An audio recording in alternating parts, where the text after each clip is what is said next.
한 생명이 주님께로 나오는 일에 마음을 모으고 새벽을 깨워 기도하는 현장과 온라인의 성도님들을 예수님의 이름으로 환영하고 축복합니다.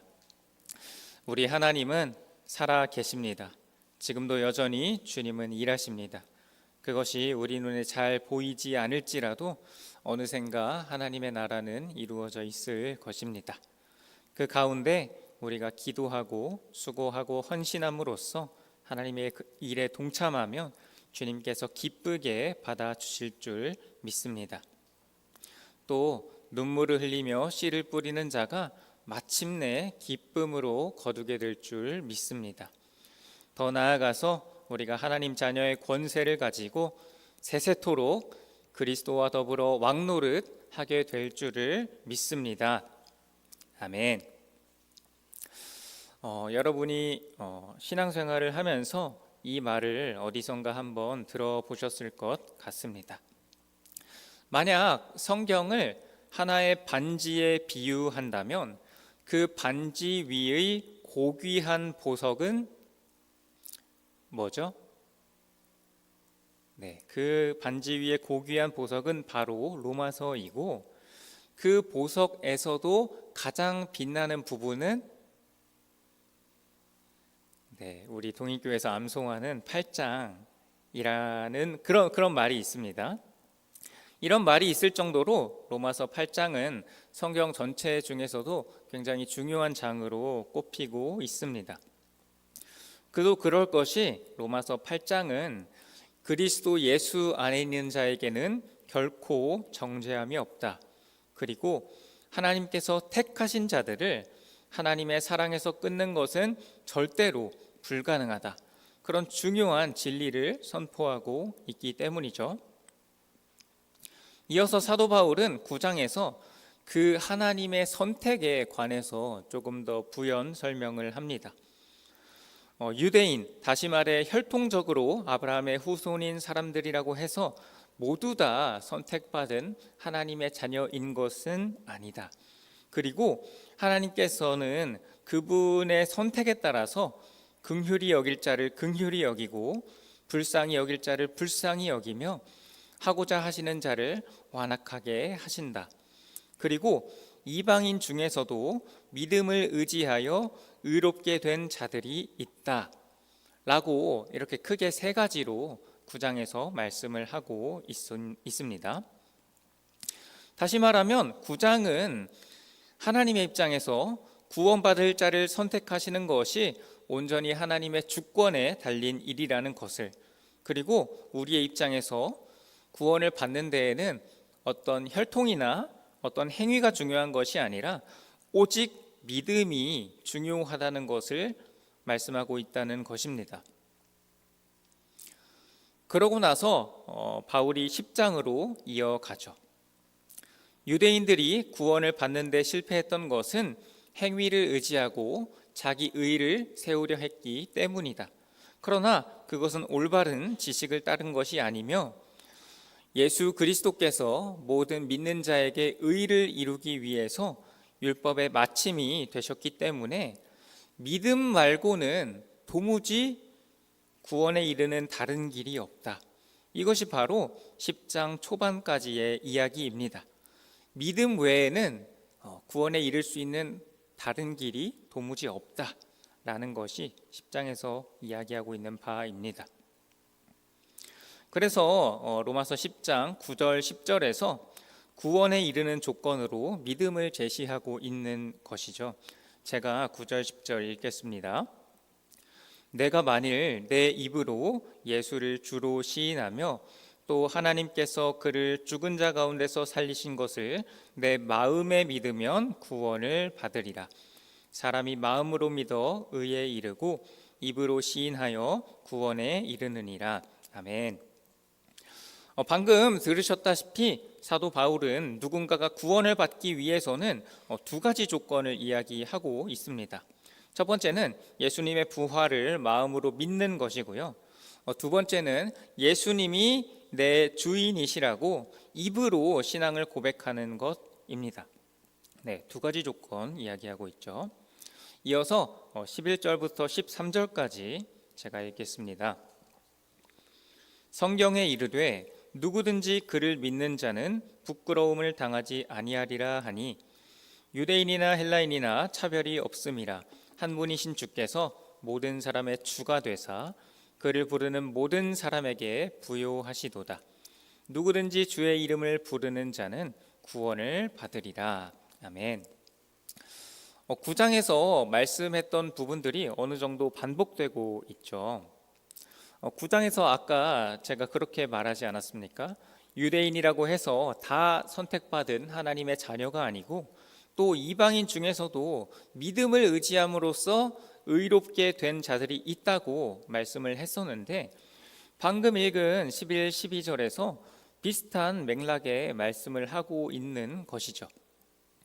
누구든지 그를 믿는 자는 부끄러움을 당하지 않는데, 이 믿음의 도는 유대인이냐 헬라인이냐 하는 종족의 차이를 따지지 않는다고 말씀하고 있으니 말입니다. 그리고 이어서 12절 뒷부분, 한 분이신 주께서 모든 사람의 주가 되사 그를 부르는 모든 사람에게 부요하시도다. 누구든지 주의 이름을 부르는 자는 구원을 받으리라 말씀을 하는데요. 부르다 라는 표현이 2번 반복되어 쓰인 것이 보이실 것입니다. 사실 이 부르다라는 표현이 14절에도 한 번 더 나와서요, 총 3번이 쓰입니다. 그만큼 중요한 의미를 갖는다는 것을 유추할 수 있죠. 아까 읽었던 9절, 10절을 참고하면 13절은 이렇게 바꿔서 생각할 수 있을 것 같습니다. 예수의 부활을 마음으로 믿고 예수가 내 주인이시라는 것을 입으로 시인하는 가운데 그분을 부르고 찾으며 간청하는 이는 누구든지 구원을 받으리라 라고 13절은 말씀하고 있는 것입니다. 이렇게 살아가는 우리 모두가 되기를 예수님의 이름으로 축복합니다. 아멘. 이어서 14, 15절은 너무너무 중요한 구절인데요. 그래서 우리 14절, 15절 말씀은 함께 읽겠습니다. 그런즉 그들이 믿지 아니하는 이를 어찌 부르리요? 듣지도 못한 이를 어찌 믿으리요? 전파하는 자가 없이 어찌 들으리요? 보내심을 받지 아니하였으면 어찌 전파하리요? 기록된 바 아름답도다. 좋은 소식을 전하는 자들의 발이여 함과 같으니라. 아멘. 네, 이 2절을 합쳐서 말씀드리면 이렇습니다. 사도 바울이 말씀하기를 보내심을 받아야 전파하는 것이고, 넘겨주세요. 보내심을 받아야 전파하는 것이고, 전파해야 듣는 것이고, 들어야 믿음이 생기는 것이고, 믿음이 생겨야 비로소 예수를 주로 믿고 부를 수 있게 된다는 것입니다. 다시 말해 누군가가 구원받기 위해서는 보내심을 받고 전파할 자가 반드시 필요하다는 것이죠. 그런데 제가 이렇게 말씀드리면은 이 지점에서 의문이 생길 수 있을 것 같습니다. 전도사님, 아까는 9장에서 구원받을 자를 선택하시는 것이 온전히 하나님의 주권에 달린 일이라고 말씀하지 않으셨나요? 그렇다면 우리가 복음을 전하든 말든 하나님께서는 창세전에 택해 놓으신 그 하나님의 백성들을 알아서 구원하시지 않을까요? 네, 일리가 있는 말씀입니다. 하나님은 결코 실패하지 않는 분이시기 때문에 우리가 하지 않더라도 택한 백성들을 하나도 빠짐없이 다 구원하시는 일에 반드시 성공하실 것입니다. 다만 그 과정에서 우리가 나서지 않는다면 우리가 아닌 다른 사람들을 사용하시겠지요. 그러면 주님의 일에 힘쓸 때 부어주시는 축복과 상급도 우리가 아닌 그들만의 것이 될 것입니다. 사도 바울이 말씀했죠. 나는 심었고 아볼로는 물을 주었으되 오직 하나님께서 자라나게 하셨나니 심는 이와 물 주는 이는 한 가지이나 각각 자기가 일한 대로 자기의 상을 받으리라. 나중에는 이렇게 말씀했죠. 내가 복음을 위하여 모든 것을 행함은 복음에 참여하고자 함이라. 운동장에서 다름질하는 자들이 다 달릴지라도 오직 상을 받는 사람은 한 사람인 줄을 너희가 알지 못하느냐. 너희도 상을 받도록 이토록 다름질하라. 나는 선한 싸움을 싸우고 나의 달려갈 길을 마치고 믿음을 지켰으니 이제 후로는 나를 위하여 의의 면류관이 예비되었으므로 주 곧 의로우신 재판장이 그날에 내게 주실 것이며 내게만 아니라 주의 나타나심을 사모하는 모든 자에게도니라. 아멘. 그리고 예수님께서는 또 이렇게 말씀을 하셨습니다. 보라, 내가 속히 오리니 내가 줄 상이 내게 있어 각 사람에게 그가 행한 대로 갚아주리라. 나는 알파와 오메가요 처음과 마지막이요 시작과 마침이라. 아멘. 네, 그렇습니다. 주님께서는 우리에게 상을 주고 싶으시기 때문에 복음을 위해 힘쓰는 일을, 복음을 전파하는 일을 우리에게 맡겨주신 것입니다. 하나님께서 이루시는 큰 일에 비해서 우리의 수고와 헌신은 아주 작은 것에 불과하지만 그래도 주님께서는 그래도 너희가 동참하지 않았니? 그러니까 상을 줄게 하는 것이 우리 주님의 마음이기 때문입니다. 그렇기 때문에 오늘 본문에서 우리가 함께 읽은 것처럼 아름답도다 좋은 소식을 전하는 자들의 발이여, 아름답도다 좋은 소식을 전하는 자들의 발이여 라고 말씀할 수 있던 것이죠. 오늘 본문 16절 제가 읽겠습니다. 그러나 그들이 다 복음을 순종하지 아니하였도다. 이사야가 이르되 주여 우리가 전한 것을 누가 믿었나이까 하였으니. 로마서 10장에서 좋은 소식을 전하는 자들의 발은 아름답지만 16절에서 지금 말씀하고 있는 게 뭐죠? 우리가 그렇게 복음을 전하는 일에 참여할지라도 심지어는 우리가 최선을 다해서 온갖 지혜와 꾀를 동원하여 가장 좋은 방법으로 복음을 전한다 할지라도 그 복음에 모든 사람이 다 순종하는 것은 아니라는 사실을 지금 16절이 말씀하고 있습니다. 여러분 한번 생각해 보십시오. 심지어 하나님이신 예수님께서 2000년 전에 이 땅에 직접 모습을 드러내 보이시고 많은 치유와 기적들을 행하시면서 전도를 하셨는데도 그때도 예수님을 믿지 않는 사람들이 많이 있지 않았습니까? 예수님께서도 전도하시면서 능력이 있으신 그 예수님께서도 전도하시면서 믿음 없는 자들을 수없이 많이 맞닥뜨리셨는데 하물며 우리는 어떻게 했습니까? 그러니 우리는 전도의 결과에 연연할 것이 아니라 그저 좋은 소식을 전하는 발이 되어 담대하게 복음을 증거하면 되는 것입니다. 그럴 때 주 안에서 내가 한층 더 성장하며 주께서 예비하신 상을 받게 되는 것이죠. 이쯤에서 전도사님, 그래도 복음을 전하라는 말씀은 솔직히 좀 부담스럽습니다. 전도사님이나 목사님들은 전문적인 신학 교육을 받으시니까 전도를 좀 더 수월하게 할 수 있으시겠죠. 하지만 저희는 그렇지 않은걸요 라고 물을 수 있을 것 같습니다. 그러나 방법이 있는데요.